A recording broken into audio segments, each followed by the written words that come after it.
ये बात उन दिनों की है जब बुद्धा मरवन में अपना समय व्यतीत कर रहे थे। इस समय तक बुद्ध की प्रसिद्धि दूर दूर तक फैल चुकी थी। बहुत दूर दूर से लोग अपनी चिंताओं और परेशानियों का समाधान हेतु बुद्ध के पास आते थे। ऐसे ही एक दिन जब बुद्धा मरवन में अपने शिष्यों को प्रवचन दे रहे थे, तभी एक अधेड़ उम्र का व्यक्ति अपने नौजवान पुत्र को अपने साथ लिए बुद्ध की तरफ चला आ रहा था। जब यह प्रवचन स्थल के पास पहुंच गए तो बुद्ध ने एक नजर उन पर डाली और इशारे से बैठने के लिए कहा। जब प्रवचन समाप्त हो गए और सभी लोग वहां से चले गए तो बुद्ध ने उस व्यक्ति को अपने पास बुलाया और बैठने के लिए कहा। वहां चारों तरफ हरियाली छाई हुई थी। मौसम बहुत सुहाना था और तरह तरह के पक्षियों की आवाजें गूंज रही थी। ऐसा नजारा देखकर उस व्यक्ति को अंदर से असीम शांति महसूस हो रही थी। इसके बाद बुद्ध ने उस व्यक्ति से आने का कारण पूछा तो इस पर व्यक्ति ने कहा, तथागत, मैं 2 दिन की लंबी यात्रा करके अपने पुत्र को आपसे मिलवाने लाया हूं। ये मेरा इकलौता पुत्र है और ये हर समय थका थका रहता है। ऐसा लगता है जैसे इसके अंदर कोई जान ही ना हो। इसका स्वभाव भी काफी चिड़चिड़ासा हो गया है। अगर हम इससे कुछ भी कहते हैं तो यह हमारी छोटी छोटी बातों पर गुस्सा हो जाता है। इसके देखने की क्षमता भी उम्र से पहले ही कमजोर हो गई है और इसके बाल भी सफेद पड़ने लगे हैं। इतनी कम उम्र में इतनी बड़ी उम्र का लगना, मुझे तो कुछ समझ नहीं आ रहा है। तथागत, मैं अपने पुत्र के स्वास्थ्य को लेकर बहुत चिंतित हूं। जब मैं अपने पुत्र को वेद जी के पास लेकर गया तो उन्होंने कुछ औषधि दी और कहा, अपने पुत्र को तनाव कम लेने के लिए कहो। वो अपने दिमाग में बहुत अधिक तनाव लेता है, इसलिए उसकी ऐसी हालत हो गई है। लेकिन मैंने उसको बहुत समझाने के बाद भी तनाव का मतलब समझ नहीं आया। मुझे नहीं पता कि तनाव होता क्या है, यह किन कारणों से आता है और उसे कैसे अपने पुत्र के दिमाग से निकालूं। लेकिन मुझे सबसे पहले तो यह समझना है कि तनाव होता क्या है। इसीलिए तथागत मैं आपके पास आया हूं। कृपया आप मेरी समस्या का समाधान कीजिए।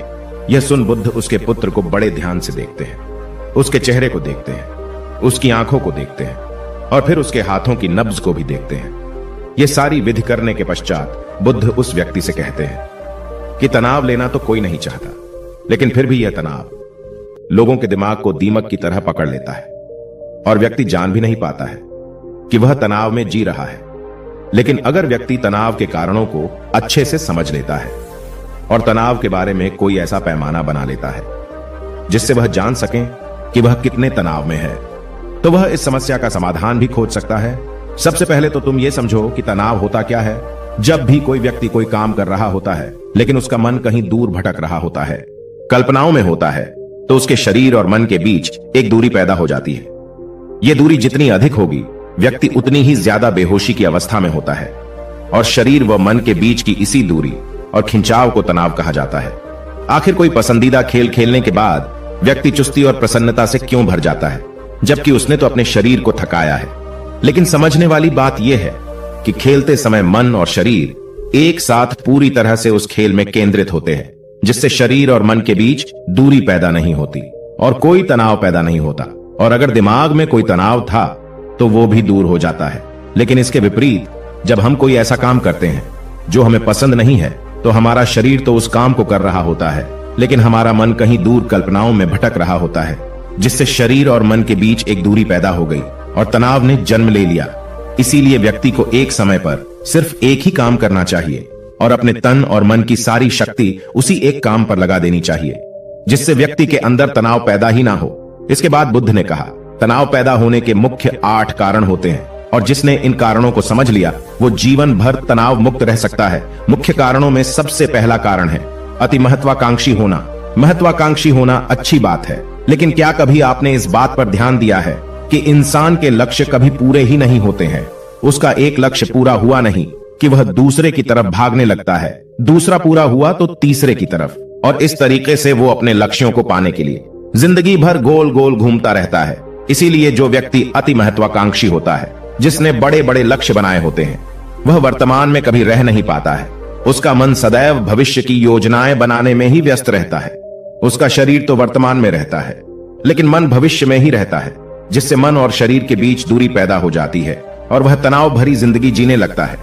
बुद्ध के मुंह से यह बात सुन उस लड़के ने कहा, है बुद्ध, तो फिर इसका मतलब है कि हमें लक्ष्य नहीं बनाना चाहिए, क्योंकि लक्ष्य बनाना भी तो महत्वाकांक्षा ही है। इस पर बुद्ध ने कहा, जीवन में लक्ष्य बनाना कोई गलत बात नहीं है, लेकिन समस्या तब उत्पन्न होती है जब वो अपना पूरा ध्यान उस लक्ष्य से मिलने वाले परिणाम पर ही लगा देते हैं और उसके परिणाम की चिंता करते रहते हैं। व्यक्ति को वर्तमान में जीना आना चाहिए। आप लक्ष्य बनाइए और उस लक्ष्य की प्राप्ति के लिए कड़ी मेहनत करिए, लेकिन साथ ही साथ आपको इस बात का भी ज्ञान होना चाहिए कि आप अभी वर्तमान में जी रहे हैं और वर्तमान ही सत्य है। बुद्ध ने आगे कहा, तनाव का दूसरा सबसे बड़ा कारण है ईर्ष्या करना है। जब व्यक्ति ईर्ष्या और जलन से भर जाता है तो उसका मन अंदर से सड़ने लगता है। ईर्ष्या एक आंतरिक घाव है। आंतरिक घाव यानी मन का घाव। व्यक्ति के शरीर का घाव तो भर सकता है, लेकिन मन का घाव कभी नहीं भर सकता। इसीलिए व्यक्ति को दूसरे की खुशी और तरक्की से कभी ईर्ष्या नहीं करनी चाहिए, क्योंकि ईर्ष्या तनाव का कारण है। इसके बाद बुद्ध ने तनाव का तीसरा कारण बताते हुए कहा कि आरुषिपूर्ण काम न करना, इससे भी मन में तनाव पैदा होता है। जो काम करना हमें पसंद ही नहीं है, जिस काम में हमारी रुचि ही नहीं है, उस काम में हमारा मन लग ही नहीं पाएगा। हमारा शरीर तो वहीं बैठा रहेगा, लेकिन हमारा मन कल्पनाओं की उड़ान भरेगा, जिससे शरीर और मन के बीच दूरी पैदा हो जाती है और व्यक्ति तनावग्रस्त हो जाता है। इसीलिए इंसान को हमेशा अपनी रुचि के अनुसार ही कार्य करना चाहिए। अगर व्यक्ति ने यह पता कर लिया कि उसे कौन सा काम करना पसंद है और वो उसी काम को अपने जीवन का लक्ष्य बना लेता है। मैंने ऐसे पेरेंट्स भी देखे हैं जिनके घर में ब्लाइंड बच्चा पैदा होता है तो उनको छुपा के, तो फिर वो काम उसके लिए काम नहीं बल्कि एक खेल बन जाता है। फिर बुद्ध ने कहा, तनाव का चौथा कारण होता है किसी दूसरे से अच्छा रखना। बुद्ध ने उस व्यक्ति की ओर इशारा करते हुए कहा, एक पिता होने के नाते तुम्हारी अपने पुत्र से बहुत सी अपेक्षाएं होगी कि तुम्हारा पुत्र एक बहुत ही कामयाब इंसान बने, तुम्हारा नाम रोशन करे, जैसा तुम चाहते हो उस तरह का जीवन जिए, तुम्हारी हर बात माने। लेकिन क्या आज तक कभी किसी की सारी अपेक्षाएं पूरी हुई है? जब भी कोई व्यक्ति किसी दूसरे से कोई अपेक्षा रखने लगता है तो वो अनजाने में अपने लिए तनाव पैदा करने लगता है।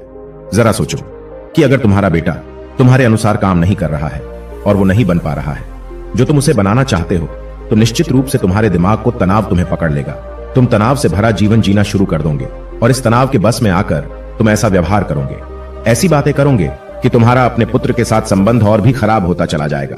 इसीलिए व्यक्ति को जितना हो सके उतनी कम अपेक्षाएं दूसरों से रखनी चाहिए, और अगर पूरी तरह से तनाव मुक्त रहना है तो दूसरों से अपेक्षा रखना ही बंद कर दो। इसके बाद बुद्ध ने कहा कि शारीरिक कष्ट भी इंसान के तनाव का एक कारण होता है।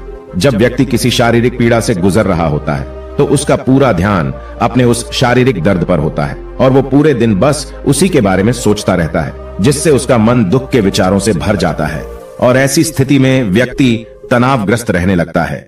यह सुन उस व्यक्ति ने कहा कि हे बुद्ध, शारीरिक दुख तो किसी भी व्यक्ति को हो सकता है, तो फिर क्या हुआ? व्यक्ति जीवन भर तनाव में ही जिएगा? इसका जवाब देते हुए बुद्ध ने कहा कि इंसान को यह बात समझनी चाहिए कि हमारा जीवन दुखों का आधार है। जैसे जैसे हमारा जीवन आगे बढ़ता है इसमें दुख आते हैं, बीमारियां आती है और फिर अंत में मृत्यु भी आती है। तो बीमारियां इंसान के जीवन का अभिन्न अंग है, कोई इनसे बच नहीं सकता। बस किसी किसी के जीवन में यह समय से पहले आ जाती है तो किसी के बाद में आती है। जब इंसान का मन इस बात को अच्छे से समझ लेगा तो फिर वह अपनी बीमारी के बारे में सोच सोच कर ज्यादा तनाव नहीं लेगा, क्योंकि यह हमारे जीवन का अभिन्न हिस्सा है और इसके लिए व्यक्ति को शारीरिक रूप से भी अभ्यास करते रहना चाहिए। अपने जीवन में व्यायाम और स्वस्थ जीवन शैली को भी जगह देनी चाहिए ताकि उसका शरीर लंबे समय तक निरोगी रहकर सही से काम कर सके। तनाव का अगला कारण होता है अपनी योजनाओं को समझने के लिए समय न देना। कुछ लोगों के दिमाग में कोई विचार आया ही नहीं कि वो बिना सोचे समझे उस पर काम करना शुरू कर देते हैं, और जब उस काम में उन्हें असफलता मिलती है तो वह तनाव से भर जाते हैं, क्योंकि उन्होंने उस काम को शुरू करने से पहले उसके बारे में पूरी जानकारी इकट्ठा नहीं की थी। इंसान को कोई भी काम शुरू करने से पहले उसके अच्छे और बुरे परिणामों के बारे में ठीक से सोच विचार कर लेना चाहिए। इंसान को इस बारे में भी सोच लेना चाहिए कि अगर यह योजना सफल नहीं हुई तो फिर इसके बाद मैं क्या करूंगा। इसलिए व्यक्ति को अपनी योजनाओं को ठीक से समझने के लिए पूरा समय देना चाहिए ताकि बाद में उस योजना की वजह से तनाव पैदा ना हो। तनाव का सातवां सबसे बड़ा कारण है टाल मटोल करना, आज के काम को कल पर टालना। आप लोगों ने यह कहावत तो सुनी होगी कि आलस्य इंसान के शरीर का सबसे बड़ा शत्रु है। इंसान आलस्य की वजह से आज के काम को कल के लिए टाल देता है और फिर काम को टालना उसकी आदत बन जाती है। काम को कल पर टालने वाले व्यक्ति का काम कभी भी समय पर पूरा नहीं हो पाता है, और अगर किसी तरह से पूरा हो भी जाता है तो वह उतना अच्छा नहीं हो पाता है जितना अच्छा उसे किया जा सकता था। और फिर यह बात व्यक्ति के अंदर तनाव पैदा करती है। लेकिन काम को टालना या काम को एकदम अंत समय पर करना एक आदत है, इसीलिए व्यक्ति ना चाहते हुए भी बार बार अपनी इस आदत का शिकार बन जाता है और काम को टालता रहता है। और फिर जब काम की समय सीमा पास आ जाती है तो वह तनाव से भरकर काम को पूरा करने का प्रयास करता है। इसीलिए तनाव मुक्त रहने के लिए व्यक्ति को काम को टालने की आदत छोड़नी पड़ेगी, और यह तभी संभव है जब व्यक्ति काम को समय से पहले खत्म करने का निश्चय करे। सबसे आखिरी और सबसे प्रमुख कारण जो तनाव का होता है वो है ज्यादा सोचना। लगातार सोचते रहना भी एक बीमारी है, और यह उस व्यक्ति में सबसे ज्यादा पाई जाती है जो सिर्फ कल्पनाएं करता है, जो अतीत की घटनाओं और भविष्य की बातों के बारे में सोचता रहता है, जो बेवजह के अनुमान लगाता रहता है। इसीलिए व्यक्ति को ज्यादा सोचने की आदत पर लगाम लगाना चाहिए। इसके लिए जितना हो सके खुद को काम में व्यस्त रखना चाहिए और हर दिन ध्यान का अभ्यास करने को अपने जीवन का हिस्सा बना लेना चाहिए। बुद्ध के मुंह से यह सारी बातें सुनकर उस व्यक्ति ने हाथ जोड़कर कहा, बुद्ध, मेरा पुत्र तो अभी मात्र 20 वर्ष का ही है और इसमें अभी इतनी समझ भी नहीं है कि यह आपकी बताई सारी बातों का एक साथ पालन कर सकें। आप कृपया करके तनाव मुक्त रहने का कोई आसान सा तरीका बता दें जिससे मेरा बेटा उसका अनुसरण भी कर सके और तनाव मुक्त भी रह सके। उस व्यक्ति की यह प्रार्थना सुन बुद्ध ने कुछ सोचते हुए जवाब दिया, अगर तुम इतनी सारी बातों का पालन नहीं कर सकते हैं तो इसके लिए एक बहुत ही आसान विधि है। तुम एक बार मैं एक काम को करने पर ध्यान लगाओ, जो भी काम कर रहे हो उस समय पर सिर्फ उसी काम को करो, सिर्फ उस पर ही अपना पूरा ध्यान लगाओ। और अगर तुम्हारा मन इधर उधर भटक जाता है तो जैसे ही तुम्हें याद आए उसे वापस फिर उसी काम में लगा दो। यह सबसे आसान और अच्छा तरीका है तनाव मुक्त रहने का। जब तुम भोजन करो तो उस समय सिर्फ भोजन ही करो, उसके पूरे स्वाद का आनंद लो, उसका अनुभव करो। जब चलो तब अपना पूरा ध्यान सिर्फ चलने में ही लगा दो। इससे तुम्हारा मन और तुम्हारा शरीर दोनों एक जगह पर केंद्रित रहेंगे, दोनों के बीच दूरी पैदा नहीं होगी जो कि तनाव का मुख्य कारण होती है। इसीलिए जहां तक संभव हो सके एक समय पर सिर्फ एक ही काम करने का प्रयास करें, वो भी पूरे ध्यान के साथ। दोस्तों, आशा करता हूं कि आपको इस कहानी से काफी कुछ सीखने को मिला होगा। धन्यवाद।